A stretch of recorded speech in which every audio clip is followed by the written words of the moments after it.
OTTAWA. Merry Christmas, everybody. Merry Christmas. Are we still allowed to say Merry Christmas in Justin Trudeau's Canada? That's how Conservative leader Pierre Poilievre greeted his caucus and the group of reporters and cameras he invited to join them at a meeting on December 6. But Poilievre needn't have feared. Merry Christmas was said in the House of Commons many times, many ways, 52 times, to be precise, as MPs from all political stripes got into the spirit of the season. Over the last several weeks, self-styled political poets poked partisan fun in the House of Commons with their riffs on the classic 1823 poem, The Night Before Christmas. Conservative MP Garnet Genuis took aim at federal carbon pricing. "'Twas the night before Christmas when the members across / doubled down on their plan to keep raising costs / they set out to do it by taxing the carbon / on the hard-working people who do all the farming." Liberal MP Doran Fisher's version took shots at the Conservatives, the NDP, the Bloc Québécois, and even the Speaker, Greg Fergus, who had just apologized to a House committee for making a video that was shown at a partisan event. But now it's time to return to our writing / and share with our friends the best Christmas tidings / and Mr. Speaker, I know that you'll hate to see us go / if you think of us over Christmas. Please don't send us a video, said Fisher. Fergus replied, "That is very good advice." Don Davies brought his own rhyming couplets that day from the NDP benches, where members were celebrating the government's announced dental care plans. Public dental for all is the NPD's dream / we'd have pharmacare too, if the grits weren't so mean / and one final wish for this season of light / happy holidays to all, and to all a good bite. Colin Carey was one of a couple of Tories to point out their leader's refreshed look, but up from the opposition benches did appear / a common-sense leader with no glasses this year, / no more scandals, mismanagement, no ethical lapses / I'll build you more homes and axe carbon taxes. The carbon price was a common theme in this year's holiday greetings from the floor of the House.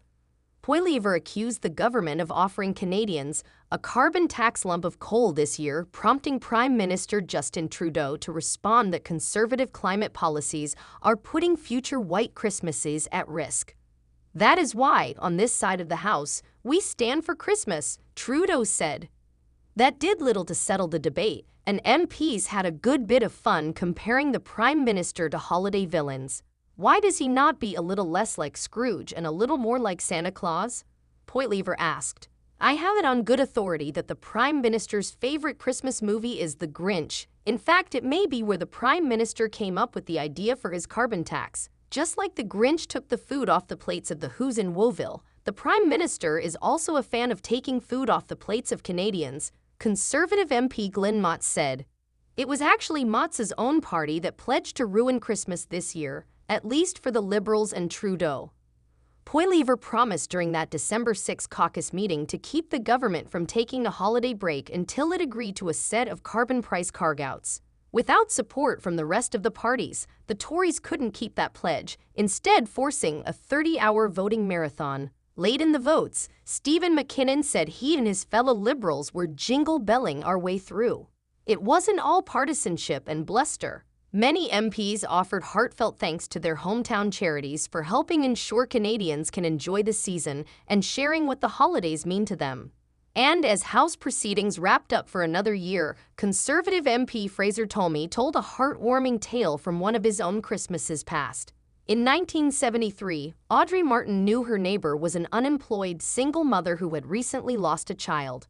Her neighbor had very little in her cupboards and nothing under the tree for her 3-year-old son. On Christmas Eve, Audrey Martin showed up at her neighbor's door with a Christmas miracle, he said. "Her small act of kindness has never been forgotten, and my mother and I will be eternally grateful for the donations of food and gifts she had collected from our neighbors to put under our tree."